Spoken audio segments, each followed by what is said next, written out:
Hello everyone, how's it going? Hope you're having a wonderful day. So Helldivers 2, once held as the pinnacle of what modern gaming should be. Heck, this is not even a AAA game, this is more like a AA game. But a lot of people use this as a prime example of what games should be today. No predatory microtransactions, a fully developed game, something that doesn't pander or try to push a political agenda towards you. I mean, yeah, it is about, taking over different worlds with Super Earth as the central figure and spreading democracy. But you know what I mean? They don't try to shove identity politics and put it down your throat in that type of way where people feel like, hey, I just want to play a game.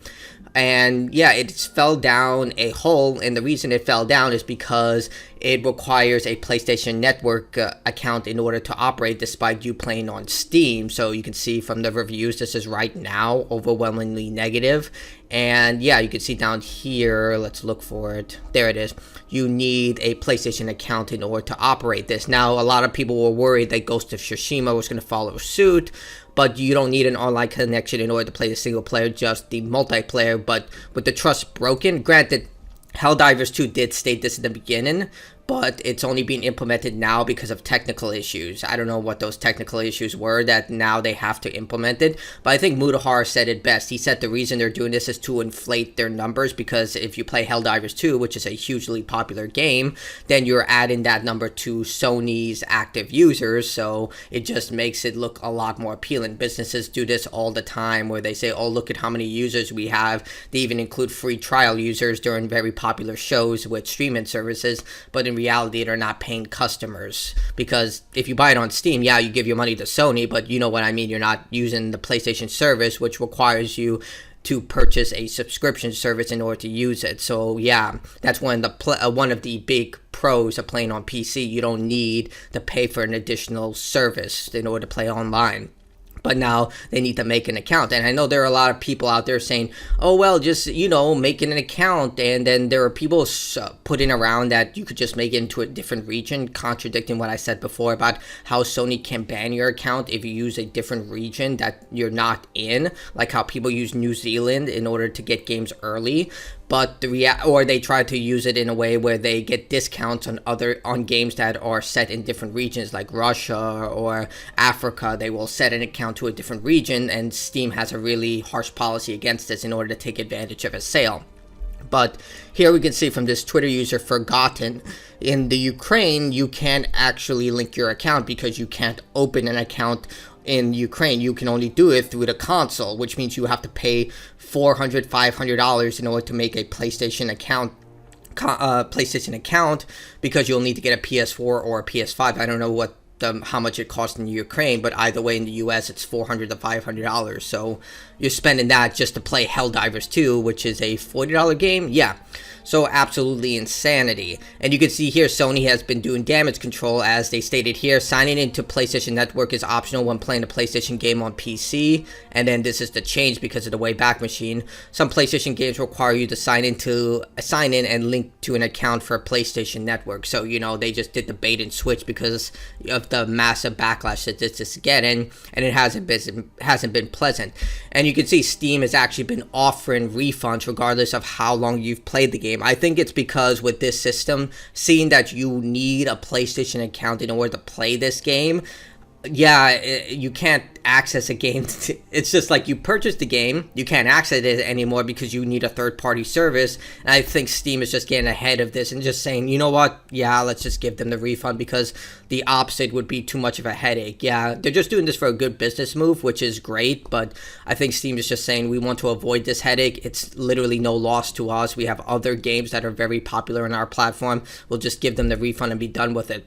But I've seen that people have also get their refund denied, but you can keep asking for a refund and offer different ways in which you can't play the game. But I think the idea that you can't access the game unless you get a PlayStation account, and if you live in a region where you need a $500, $400 console in order to get it, I think that's a valid reason to refund the game, because you no longer have access to the game. And we're not talking about a delisted game that the license for the game has expired, like Transformers or Spider-Man. We're talking about an active first-party game that just released this year. And you can see here, Sony is now removing access to Helldivers 2 in every region that you can't make a PlayStation account, which means, these are the regions right now that you can make a PlayStation account, and you'll need a console in order to make it. So they've been removing sale of it because I'm pretty sure Steam has a policy against this. Like, you can't make someone buy a game that they can't access. That, it seems like common sense. But yeah, it's just definitely damage control, and they're just keep listing the countries in which you can't access this game anymore. And this is a summary of everything from Culture Crave. Game is unavailable to purchase on Steam in tons of countries due to PlayStation login requirements. Steam is approving refunds for players even if they play more than 2 hours. Over 100,000 negative reviews. Community managers are encouraging gamers to share thoughts to reviews to pressure Sony. Because remember, this isn't Arrowhead. The developers are not making this decision. This is 100% Sony just to inflate their numbers. And 100% this has nothing to do with security, because actually, like, at least from my experience, when you have to link yourself to another system in order to play a game, like say Call of Duty with Activision Blizzard or Rockstar Games, or with Mass Effect, I didn't know this was a thing, and it's utterly stupid, but when I bought Mass Effect Legendary Edition on PC so I can play it if I ever went on the go with my laptop, you need to log on to EA's service. Like, this is a single player game. They don't include the Mass Effect 3 multiplayer in this game, and you need to log into a third-party service. I was just like, what? What kind of stupid garbage is this? This is, like, crazy. Like, compared to the console version where you just plug in the game and install whatever you need to, and you can play it offline. No problem, no issue, whatever. But with the single-player PC version, I'm just confused of why you need to log into EA. Well, I already stated they want to boost their numbers, but it's just utterly stupid. I feel really bad for PC gamers, because if you're as old as I am, PC games actually did used to come into packages. They used to be a lot bigger, like twice the size in width and length to this, but they came in packages, and you would buy the disc and install it onto your computer. But now we don't have disc drives anymore. You need to get a third-party accessory for a disc drive, and games don't come in freaking physical editions anymore for PC, which I think is extremely horrible, because if your Steam account or your GOG account or whatever you use gets hacked, which there is a history of Sony getting hacked a lot of times, the most infamous being the Sony hack that lost them, they had to give a lot of prizes away to people, and I forgot how big it was, but it was monumental. And Microsoft has also been hacked, and it's just crazy, because when you start to link, because not only are you obedient to these terms of service, but you're also obedient to Sony's terms of service, and if your account gets shut down for any reason, that's it, you're done. And it's just getting even more crazier, because again, this is a person who is stating, oh, you can just create an account from a different region, and Sony will just say yes. But then this person just literally said affiliation to yours. However, keep in mind that there may be some unresolvable issues, as creating a PlayStation account registered outside of your country residence is not officially supported. So even if you do this, they can ban you from any other reason. Just say, yeah, we just decided we're having a bad day and we're just going to ban your account. That's it. So you can see here, this is also Asmongold and Pirate Software talking about all these things. But overall, it's just been a whole hell show.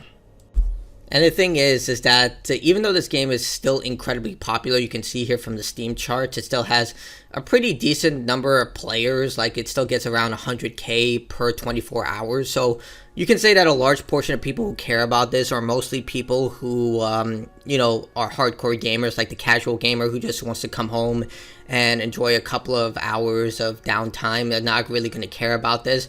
But I would also argue that this is kind of stupid in a lot of ways from a business perspective, considering that you're losing a whole bunch of customers that require you to either have access to a PlayStation account accessible region, which risk your account in general, or to again buy an entire console in order to play a game that you already own.